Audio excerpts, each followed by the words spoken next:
तेजस्विनावधीतमस्तु मा विद्विषावहै।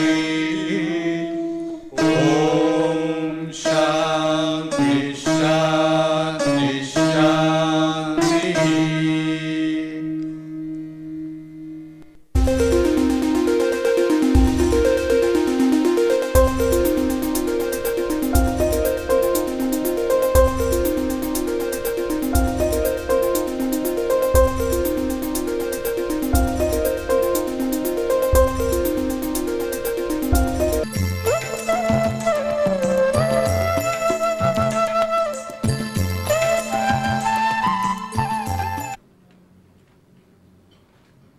So, we are going to discuss about dry etching.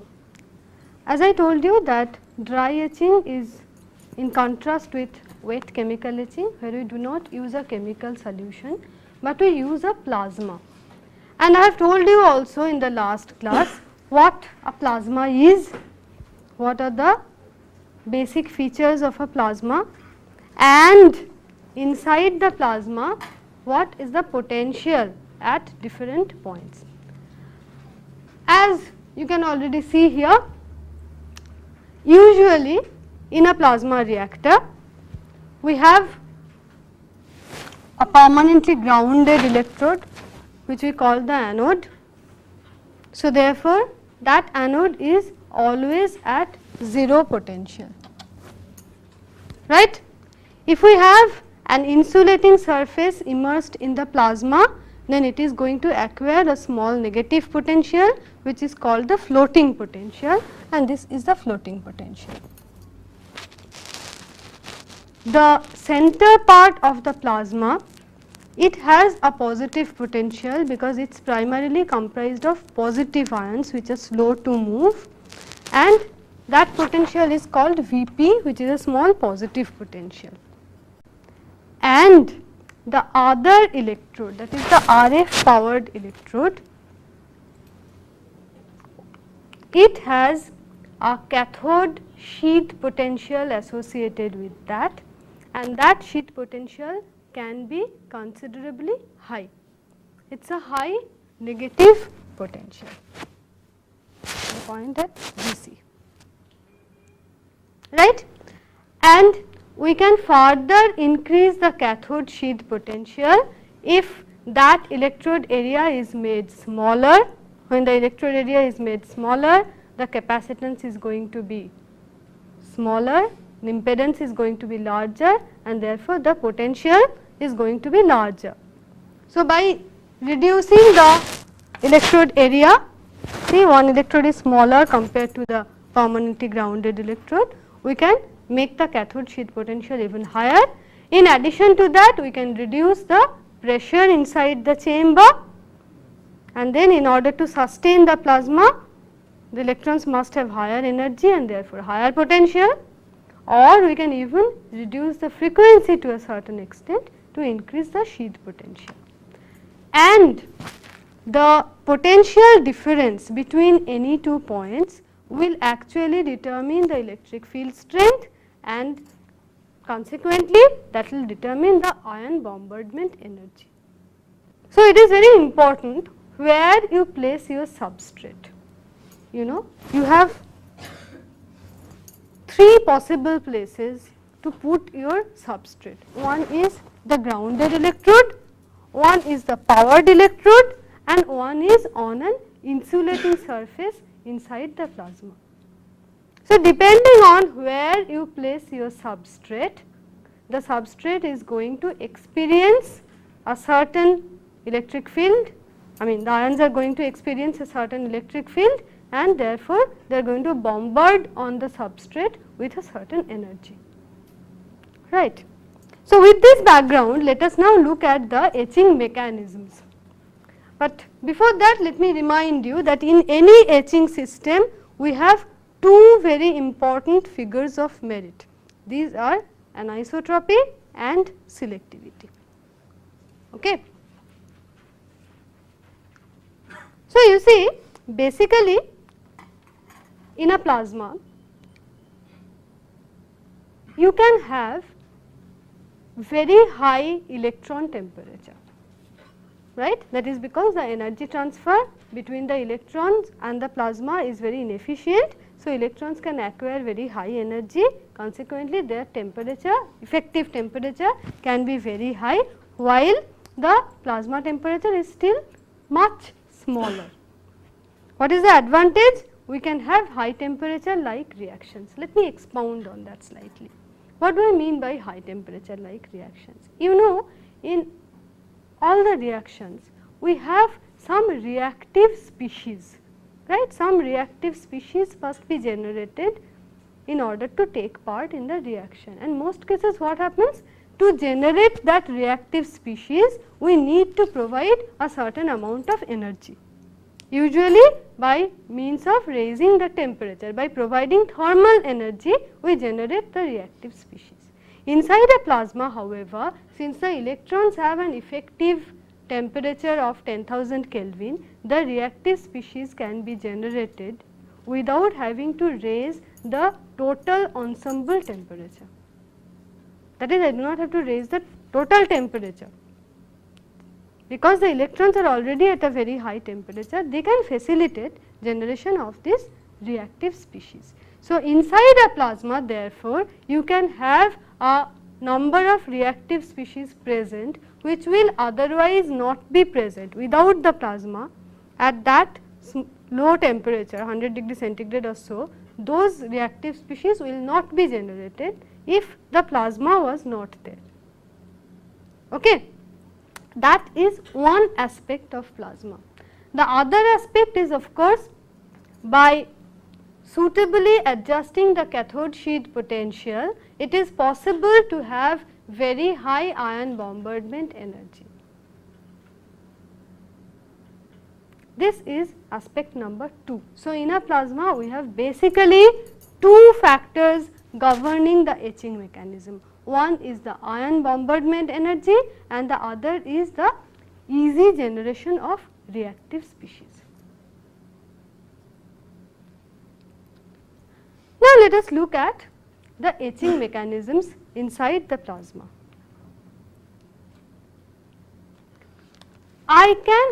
It is possible to have chemical etching inside the plasma.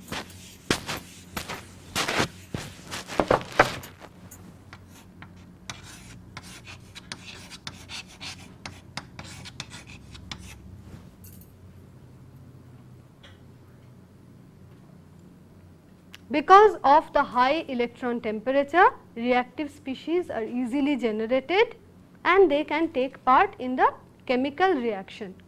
The reaction product, if it is volatile, then you will have etching. So, here the reaction is taking place in the gas phase, right. Gas phase species, they are going to react with the surface, substrate surface, and going to form a volatile product which will be carried away from the reaction site, and therefore, you have etching. Example is silicon etching in CF4 plasma, okay. CF4, carbon tetrafluoride. In the plasma, you have active fluorine plus CF3. Now, this active fluorine, it is not an ion, it is a neutral species, it is a neutral reactive species. Okay. So, the role of plasma here is limited to generating the reactive species, rest is spontaneous. This active fluorine species is going to spontaneously react with silicon in order to generate a volatile product, and therefore, silicon surface is going to get etched. That is, if without plasma under normal circumstances I could somehow generate these active fluorine species, that will also react spontaneously. I do not need a plasma, I need the plasma only to generate this species. Normally, it is not possible unless you provide enormous amount of energy. Here that energy is being supplied by the hot electrons in plasma, these electrons which have acquired very high energy. Okay. So, the etching is chemical, no ions are involved in this, it is simply silicon reacting with fluorine. The role of plasma is, as I said, limited to generating the active fluorine species. And because this reaction is chemical, it is going to be isotropic in nature. All chemical etching is isotropic, right, because fluorine is not going to distinguish between the side wall silicon or the horizontal plane silicon. Wherever it finds silicon, it is going to react with that. Therefore, you will have undercuts, your etching is going to be isotropic, but at the same time, because it is chemical, its selectivity is going to be very good. It will react only with silicon, even not with silicon dioxide. You know, using CF4, you can in fact get a selectivity ratio of 40:1 between silicon and silicon dioxide. So, this is one end of the spectrum of etching mechanisms possible with plasma, one end of the spectrum, that is chemical etching. Let us go to the other end of the spectrum, and as opposed to chemical etching, I should call it physical etching, right.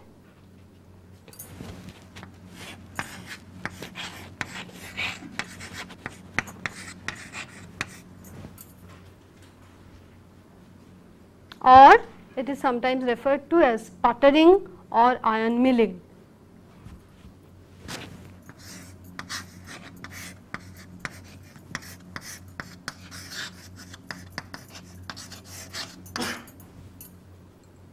This is where I am taking advantage of the high ion bombardment energy.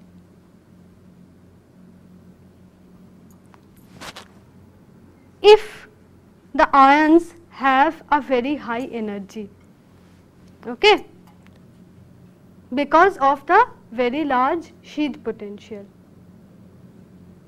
So, they impinge on the substrate surface with a very high energy. That high energy is sufficient to dislodge the surface atoms. So, the surface atoms get ejected out. So, this is simple physical removal by brute force. You have very high energy particles coming and hitting the surface, and in the process ejecting out surface atoms, and the etching takes place. You understand?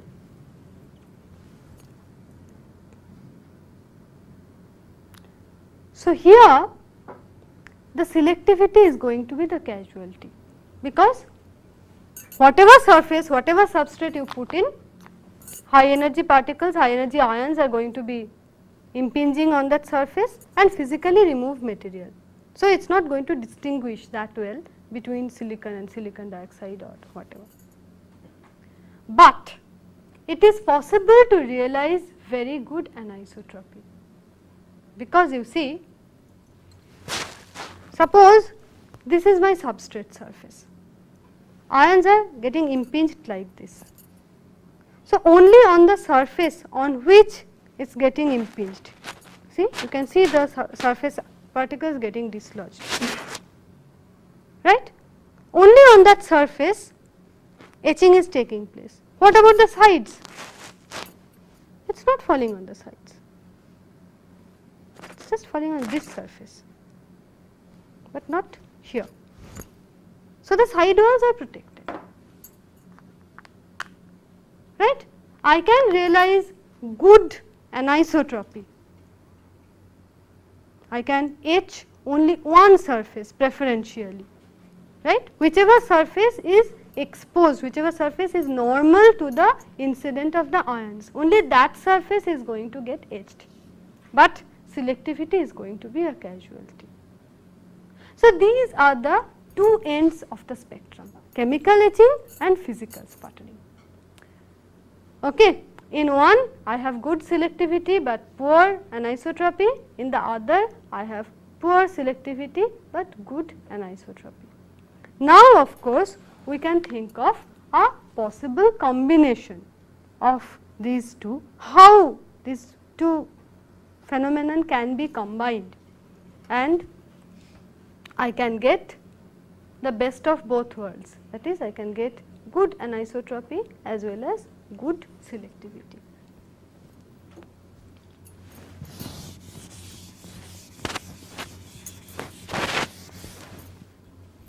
So, we come to the third method of etching, and that is called energetic ion enhanced etching.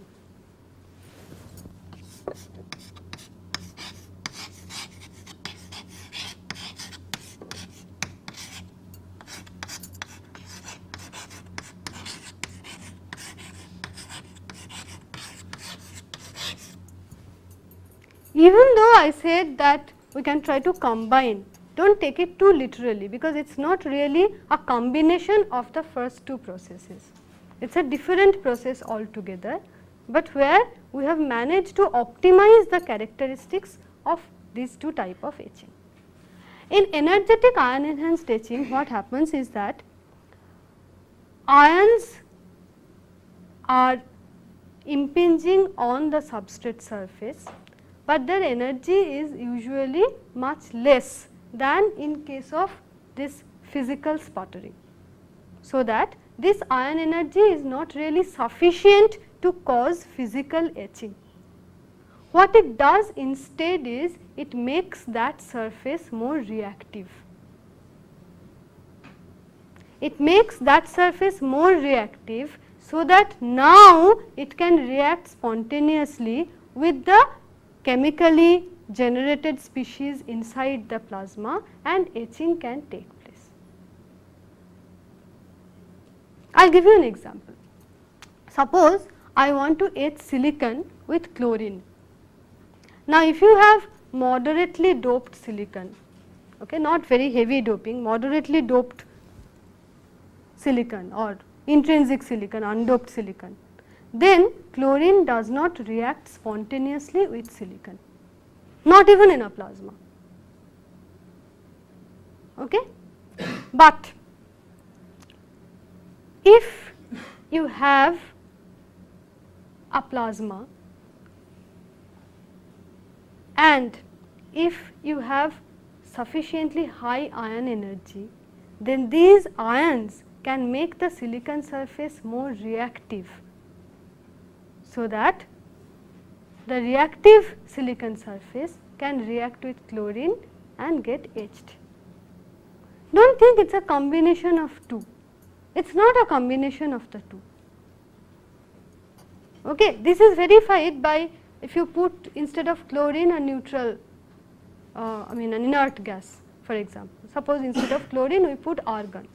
Okay. Now, my contention is, if the etching is done simply by physical sputtering, then it does not matter what ion is impinging on silicon surface, because no chemical reaction is taking place. All that matters is that ions with sufficiently high energy should impinge on the surface and eject surface atoms. So, if instead of chlorine I put argon, the result should be the same if it was physical sputtering. Experimentally it is verified that it is not the same. Instead of chlorine, if you put argon, then it is found that the energy of the ions in that range is much smaller. It does not really cause much physical removal of particles. But if instead of that you put chlorine, then chlorine ions do not really straightaway bombard and eject silicon atoms, but it makes the surface more reactive. The ion bombardment is causing the reactivity of the surface to get enhanced, hence the name energetic ion enhanced. The reaction is enhanced, the surface reactivity is enhanced by energetic ion bombardment, but usually the energy of these ions is much smaller than what you need to cause physical sputtering. Okay? So, it is not really a combination of 1 and 2, it is a different phenomenon.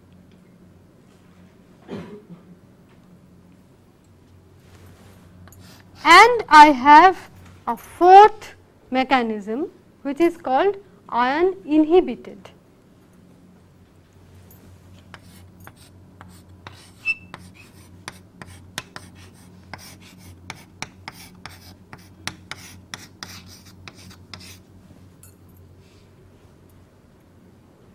Again, let me take up an example. Ion inhibited etching. Let us say I am trying to etch heavily doped silicon with chlorine. Now, heavily doped silicon will react with chlorine spontaneously, unlike intrinsic silicon where the spontaneous reaction does not take place. Heavily doped silicon will react with chlorine spontaneously. So, this will be a chemical etching and therefore, you will have isotropic etch profile. Anisotropy will be poor because it is chemical etching, anisotropy is going to be poor, right. Not if you add an inhibitor along with chlorine. Usually the inhibitor that is added is C2F6.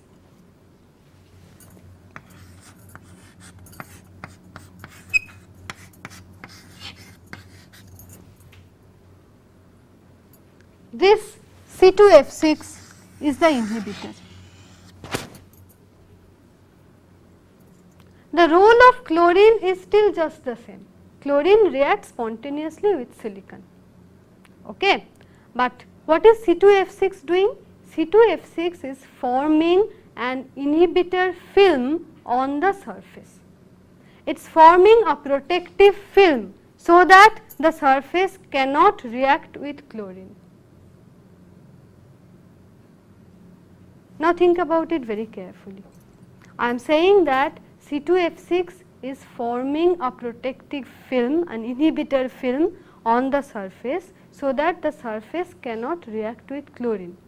The logical question is, in that case, how will etching progress? Etching itself will stop if the surface is protected, right. The entire etching does not stop because of the energetic ion bombardment.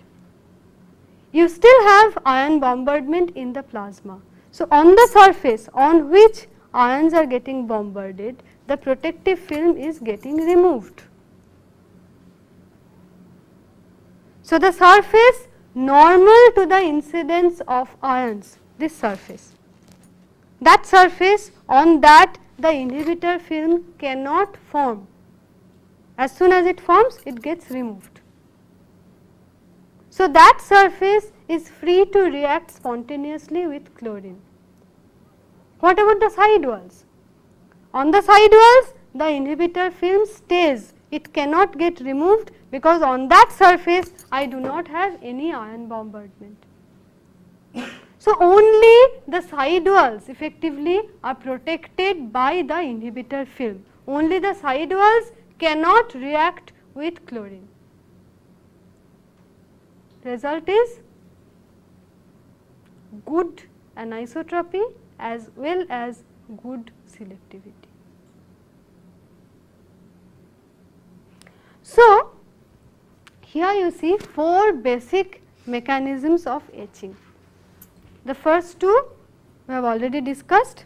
One is chemical, analogous to wet chemical etching. The only difference is instead of having it in a solution media, you have the reaction in gas phase. That is the only difference. But it is just a chemical reaction, therefore, the etch profile is going to be isotropic. Selectivity of course is going to be good. Selectivity is the hallmark of any chemical reaction. In the second process, we have physical removal of material, therefore, selectivity is the casualty. It does not distinguish between many substrates, it just removes the surface atoms by brute force.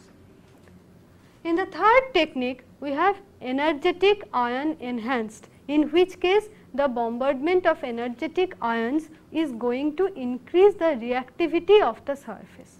So, only that surface on which I have ion bombardment is going to have enhanced reactivity, only that surface is going to get etched consequently.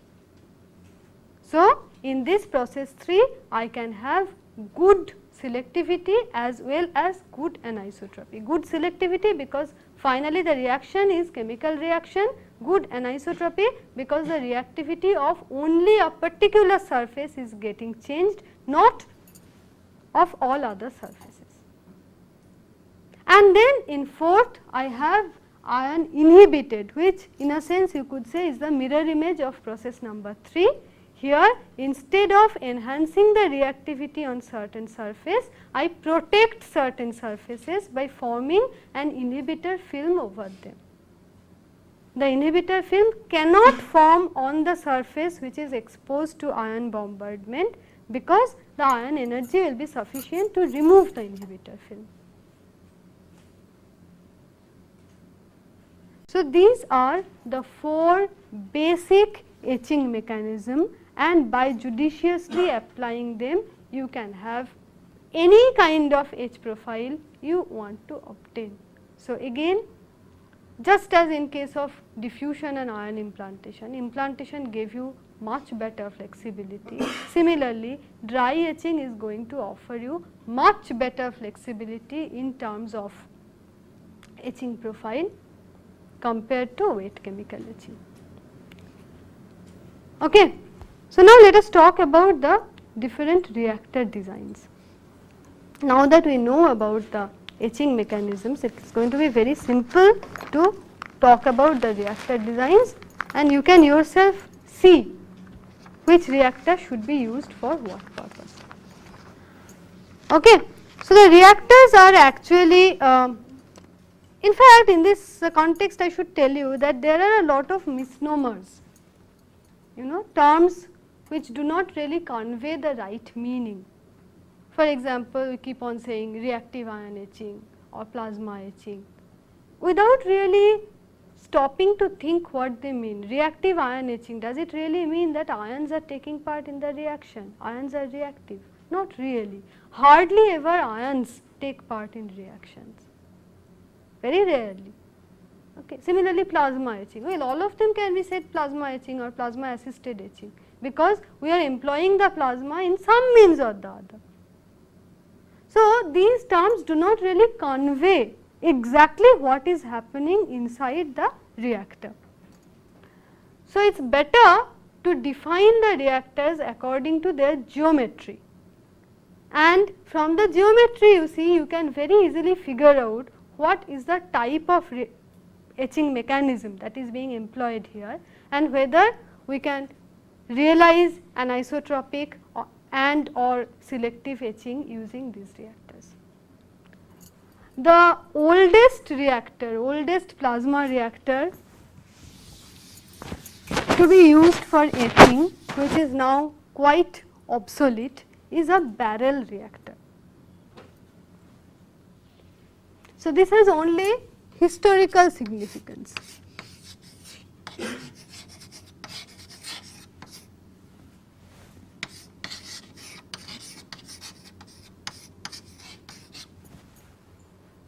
A barrel reactor is exactly what it says, it is a barrel, it is a quartz barrel. Okay? You have a quartz chamber, usually a spherical kind of a chamber like a bulb, and the wafers are held in an insulating surface, in a floating surface inside this chamber. The pressure is on the higher side, 0.1 to 2 torr.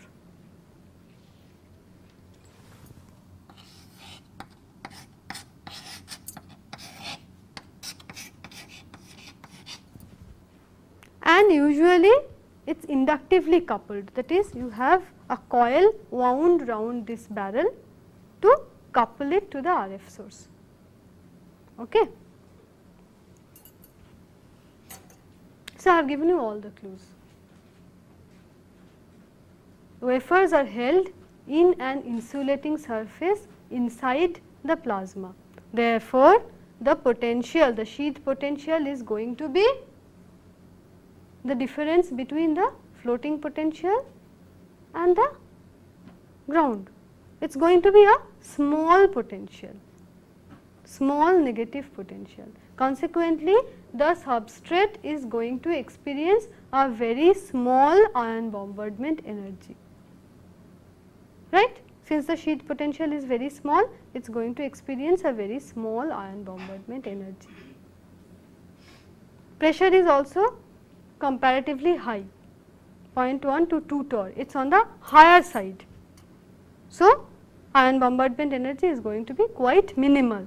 Therefore, the etching is going to be purely by chemical means. So, the etch profile is going to be isotropic. As I said, this barrel reactor is nowadays quite obsolete and it is only used to remove photoresist, if at all it is used. You have an oxygen plasma, and if you have a photoresist coated wafer, you know photoresist is an organic compound, it will react with oxygen and it will get ashed. Okay. So, it is used only for that, ashing of photoresist, removal of photoresist, where you are not really bothered about the etch profile or anything. It is a very primitive form of a dry etching system. Then we have what is commonly referred to as a plasma reactor. We will not call it a plasma reactor because all of them are a plasma etching system. Okay. We will call it a parallel plate anode loaded reactor.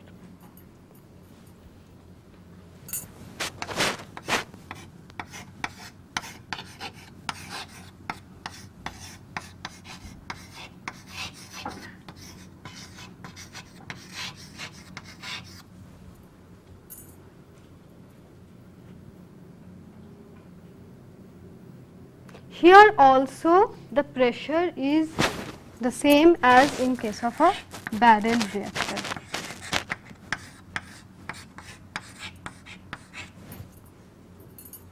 Right. So, that tells you all, it is a parallel plate anode loaded.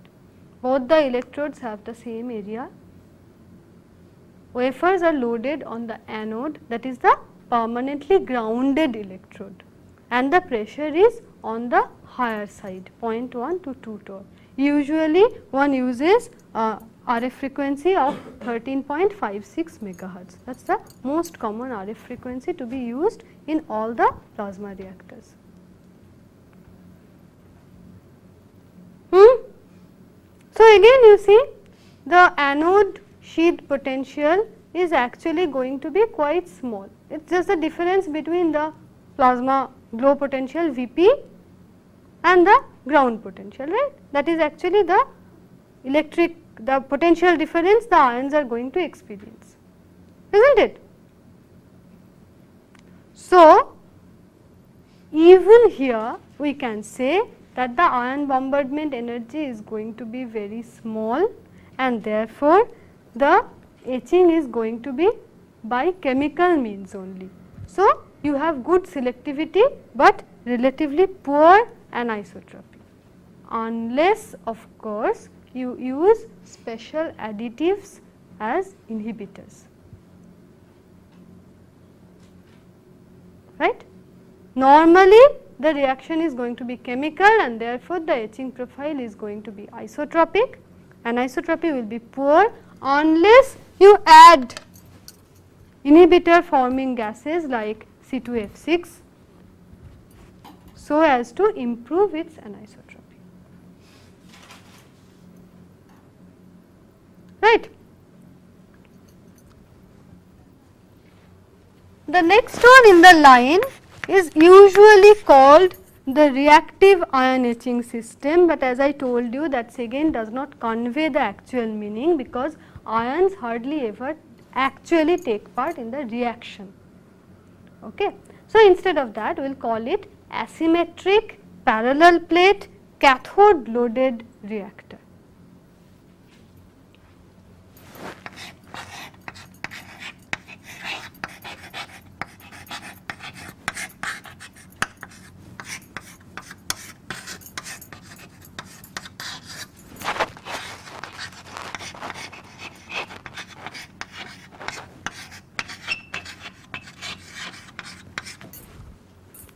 here the pressure also is going to be much smaller, 0.005 to 0.1 torr.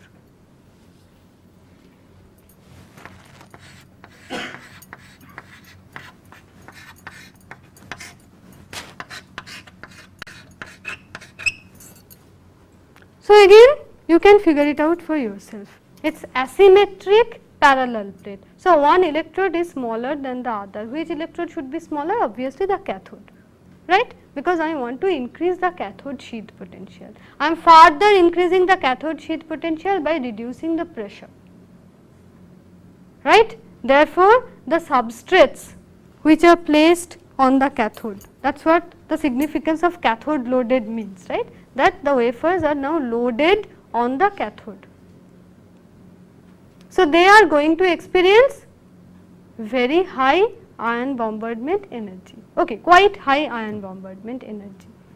Therefore, I can have reaction type 3 or 2 or 4, whatever I want, right. So, if you notice from 1, 2, 3, I am slowly increasing the ion bombardment energy. Okay. The barrel reactor, as I said, is quite obsolete. Nobody uses barrel reactor anymore. So, let us take 2 and 3. In 2 I had same parallel plate electrode configuration, but the 2 electrodes were of same area. So, that cathode sheath potential was not very high, and wafers are loaded on the grounded anode. So, anyway they experience a smaller ion bombardment energy. Okay. Pressure was also low. Now, in the asymmetric parallel plate cathode loaded type, we are loading the wafers on the cathode which is smaller in size, therefore, cathode sheath potential is much higher and also the pressure is low, so that the ion bombardment energy is even more, and therefore, we can have energetic ion enhanced reaction or ion inhibited, yes of course, why not, or even some amount of physical etching is possible. Okay. In the same line we can continue and we can go to an etching system where we totally do away with the chemical etching. See, in all these cases I have one element of chemical etching, right. But if I have very high ion bombardment energy, then I can totally do away with chemical etching and I can have only physical sputtering. So, that reactor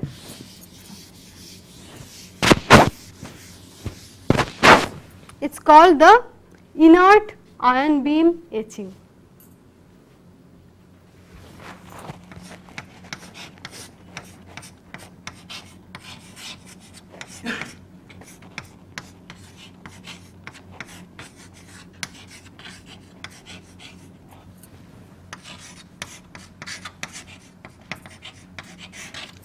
There is a difference of class totally.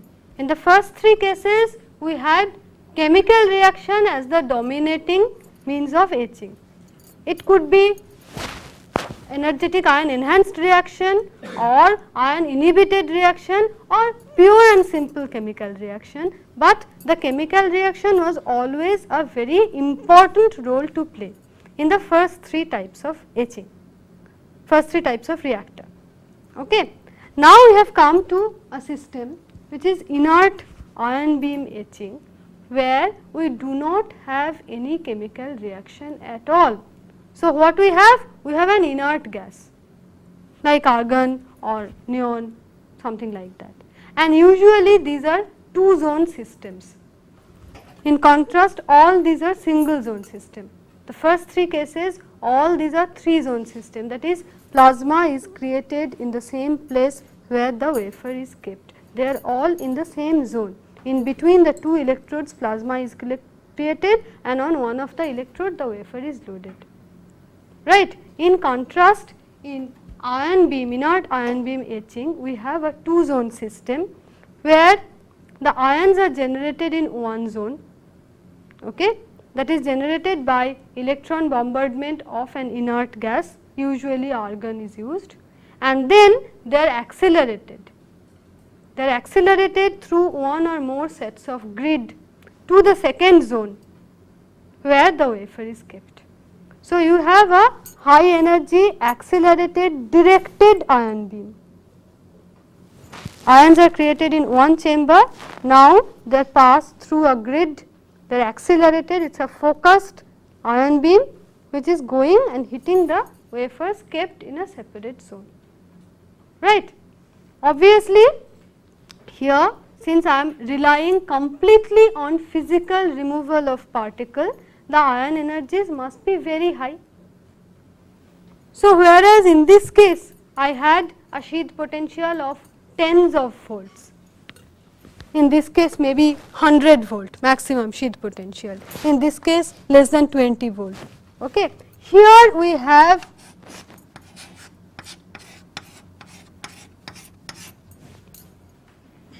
greater than 500 volts.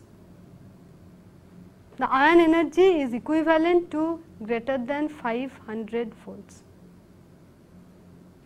And the pressure is also much lower. In that case, I had the lowest spectrum, lowest end was 0.005. Here it starts with 0.002. Right? Actually, the pressure is less than or equal to 0.002 torr. So, you need to have very low pressure, very high energy ion beam in order to cause real physical removal. Okay.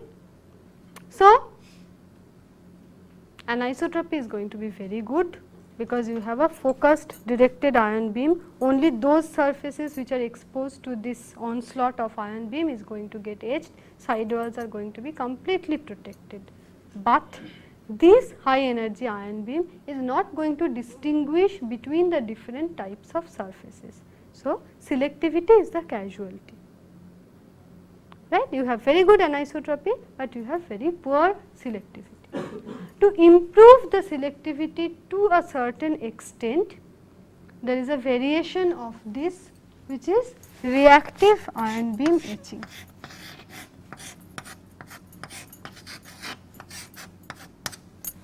This is inert ion beam etching, in contrast this is reactive ion beam etching, RIBE. The only difference is instead of using an inert gas, you use a reactive gas, so that there is some amount of chemical reaction involved and you can distinguish between different surfaces, so that some kind of selectivity is obtained there. And then finally,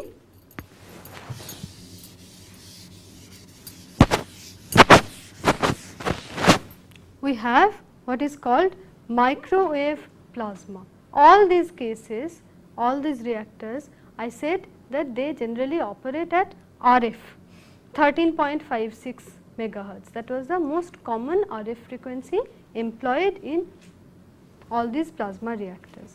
In contrast, we have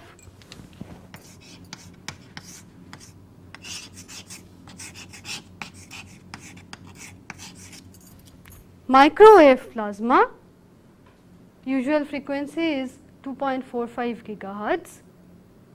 So, you can have very dense plasma at microwave frequency and this will have very low sheath potential. You may ask me why I need this very low sheath potential. This is when you are particularly bothered about damages. Suppose for various devices, I need to etch in the active region. Whenever you are having bombardment with high energy ions, it is going to create some damage, and in some cases this damage can be unacceptable. So, in that case you may want to use still a dry etching, but where the damage will be much less, and in such specialized applications one can use microwave plasma where the sheath potential is very low and consequently damage is very low. So, usually of course, because the sheath potential is very low, you will have isotropic etching, but if you go to very low pressure less than 0.001 torr, then you can get some anisotropy. And another variation of this microwave plasma reactor is called a downstream reactor, where you have two zones. Plasma is confined in a remote chamber and the wafers are held in another chamber. So, then again you have some directionality, anisotropy can be improved, some directionality is there. So, anisotropy can be improved. So, microwave plasma is for specialized applications, microwave plasma etching, where you are very particular about the damages. You are going to etch in the active region, you are very particular about the damages, and therefore, you want to keep the sheath potential minimal, but at the same time you would like to have a dry etching technique.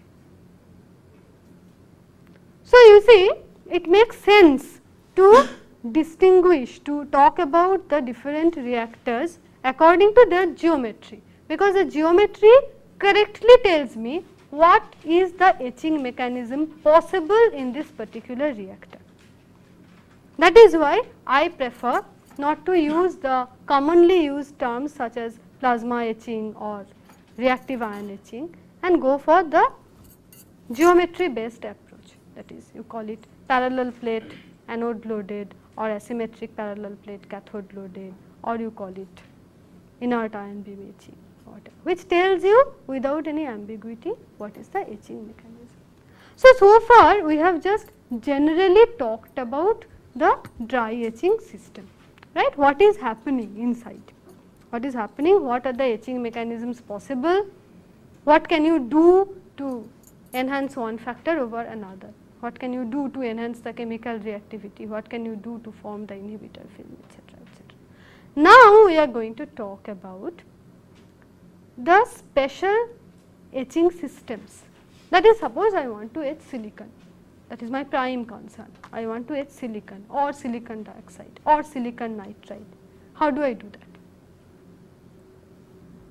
Now, the etching of silicon can be done, is done usually by following one of the two paths. You can either have a fluorine based etching or a chlorine based etching, depending on what your requirements are.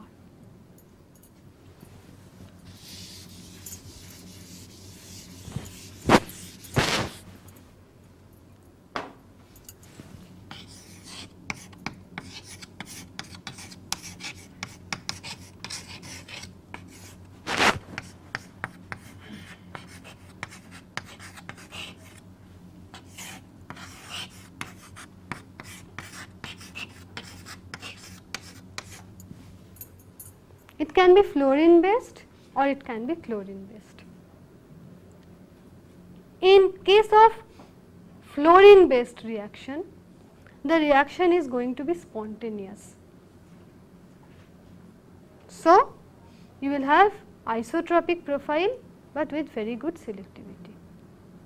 On the other hand, if you have chlorine based reaction, then the reaction will depend on various factors, for example, on doping of silicon. If it is moderately doped or not doped, then chlorine does not spontaneously react. Therefore, you should have sufficiently high ion energy so that the surface can be made reactive, right, energetic ion enhanced. On the other hand, if you have heavy doping in silicon, then chlorine is going to react spontaneously.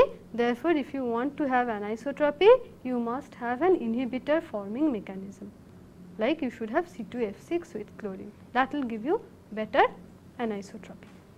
In contrast, the reaction with fluorine is spontaneous and vigorous, and even adding inhibitors is not going to help because the reaction is so vigorous. So, in fluorine you are constraint that the H profile is going to be isotropic, whereas in case of chlorine you can play, you can have an anisotropic profile. So, it is also possible to have a route which is a merger of the two. I can have in the feed gas a combination of chlorine and fluorine to tailor the H profiles. By varying the feed gas composition, I can go from completely isotropic to completely anisotropic profile. So, this is what we are going to explore in the next class.